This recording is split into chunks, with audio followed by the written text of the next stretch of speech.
بسم الله والصلاة والسلام على سيدنا محمد عليه أفضل الصلاة والسلام. اللهم صل وسلم وبارك عليك يا حبيبي يا رسول الله. ازيكم أحلى اخوات وأحلى متابعين في الدنيا. شكرا على كل اخواتي المحترمين اللي دايما مشرفيني ومنوريني، ما نحرمش منكم أبدا يا رب. يلا بينا الأول ندعي لبعض وبعدين نشوف هنعمل ايه وهنقول هنعمل ايه.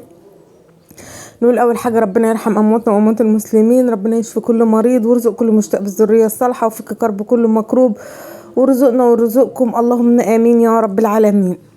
يلا بقى نخش بينا على الفيديو. عارفه ان انتوا اتخضيتوا من كتر البرطمانات اللي انتوا شايفينها دي بس الموضوع سهل جدا وبسيط. النهارده هنعمل شيش طاووق بالبطاطس، صينيه كده بس حاجه ايه تحفه، اختصارا للوقت بقى. ولو ما عندكش عصيان الشيش ومن غير شوي في ثانيه كده هتعملها ان شاء الله باذن الله. انا كان عندي صدرين فراخ صغيرين كده، احنا هنعمل مع بعض يعني اكلات سريعه ويعني بندي فكره لبعض في الاكل يعني. المهم كان عندي علبه زبادي، وبص بقى اي بهارات عندك، اي بهارات عندك اتوكل على الله وحطيها، يعني مش شرط ما بحددلكيش.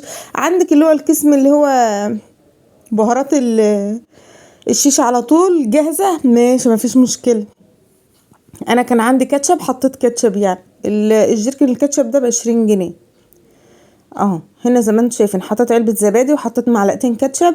هحط كمان عندي بسم الله الرحمن الرحيم اسمها ايه، كركم وكاري، معلقه كركم، معلقه كاري، معلقه كزبره ناشفه، ده توم باودر وبصل باودر، معلقه برضو صغيره. انا ما بحطش بمعلقه عشان عارفه انا بحط ايه. ده ايه ده بابريكا اللي هي المدخنه، حطيت برضو منها معلقه اهو. هحط كمان ده قرفه، معلقه قرفه.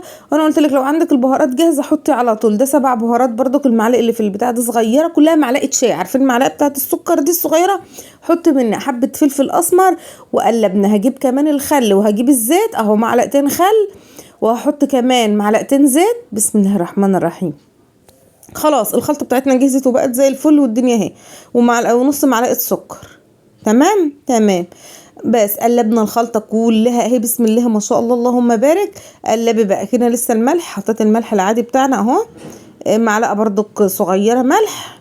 وزي ما انتم شايفين الخلطه بقت فل شمعه منور بسم الله ما شاء الله لا قوه الا بالله. اركني الحاجات دي على جنب كده، نسمي الله بقى ونشوف هنعمل ايه. انا غسله صدور الفراخ ومنضفاها وكنت نقعاها اساسا، بس انا ايه ما حبيتهاش تفك قوي عشان في التقطيع ما تتهريش، لانه دي صدور. تمام.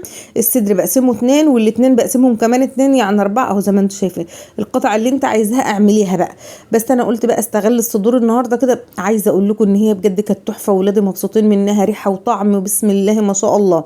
بصوا يا جماعه سهلوا على نفسكم الامور. عندك شغل مستعجله وعايزه تروحي مشوار، حد جالك وعايزه تعملي اكله سريعه فيها لحمه، فيها لحمه وزي الفل، عندك صدور وعايزه تستغليها، ما عنديش عصيان الشيش مع وكده كده بتحطي فيها البصل والفلفل والحاجات دي. هنشوف مع بعض هنكملها ازاي والدنيا هتبقى زي الفل اهو. النص بقسمه 2 والربع بقسمه نصين. تمام.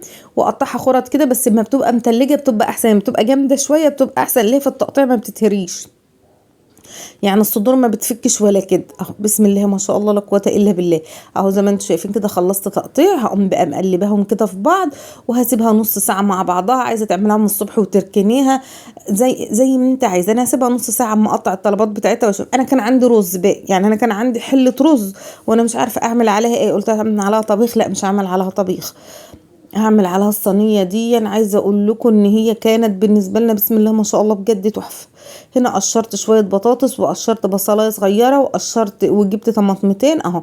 البطاطس ما تكونش تخينه، تكون وسط كده علشان تستوي، لان الفراخ بتستوي على طول. تمام. زي ما انتم شايفين كده اهو. قطعت البطاطس اهو، ده شرايح بقى زي ما انت عايزه ايا كان يعني. عايزه اقول لكم ان انتوا ضربتوا عصفورين بحجر، اكلتوا يعني فراخ وبطاطس في نفس الوقت، وصينيه بطاطس مش تقليديه بس بجد تحفه. وكده كده انت بتعملي في الشيش بقى، بتعملي مثلا بصل وبتعملي طماطم وبتعملي فلفل وتحطوها في العصيان، هو اللي انت هتحطيه في العصيان هتحطيه مع البطاطس. تمام تمام. اكله سهله وسريعه، ويمكن اول مره تشوفوها على اليوتيوب بس بجد تحفه، جربوها مش هتندموا والله. وزي ما قلت لكم ريحه وطعم وبسم الله ما شاء الله. بتاخدي منها كده ناشفه لاصحاب الدايت، دي جميله جدا يعني، ما فيش تسبيك ما فيش اي حاجه خالص، تعتبرها ني في ني. شويه فلفل اسمر بس على البصله والبطاطس والطماطم كده اهو. هروح بس اغسل ايدي وارجع لكم تاني. بسم الله ما شاء الله لا قوه الا بالله. بقول لكم اغسل ايدي وارجع لكم تاني اهو. هنا بعد ما سبت اساسا الفراخ نص ساعه كده في التتبيله دي، وعايزه تسيبها اكتر براحتك على طول مش مشكله عادي. بسم الله ما شاء الله لا قوه الا بالله. هنا زي ما انتم شايفين حطيت الفراخ على البطاطس اهو، زي ما انتم شايفين كده اهو. همسك بقى الخلطه دي كلها انزلها الخلطه دي بقى، الا البطاطس والبصل والفلفل والطماطم تشرب منها، ولا تسبيكه ولا اي حاجه خالص. بسم الله ما شاء الله اهو زي ما انتم شايفين. هعمل ايه بقى؟ احطها بس على البوتاجاز شويه اهو ما شاء الله. احطها تغلي على البوتاجاز شويه وبعدين اقوم حطها في الفرن، بس عشان ما تاخدش وقت في الفرن كتير يعني. هولع البوتاجاز كده. بسم الله ما شاء الله. بس بعد الكوشه ما تخافوش، الكوشه لسه ما سخنتش فما تلسعتش ولا حاجه. هحطها كده بسم الله ما شاء الله، وهقوم بقى سايباها بس تغلي شويه عما الفرن يسخن، هقوم حطها فيه. هنشوفها بقى بعد ما تطلع واخبار الاكل. هنا بس لقيت الغطا صغير فجبت الصينيه اللي هي الستانلس دي هغطي بها وخلاص مش مشكله يعني. اكل سريعه يعني، عايزه اقول لكم سريعه فوق ما تتخيلوا يعني. 10 دقايق كنت مخلصه الاكله دي بصراحه اهو.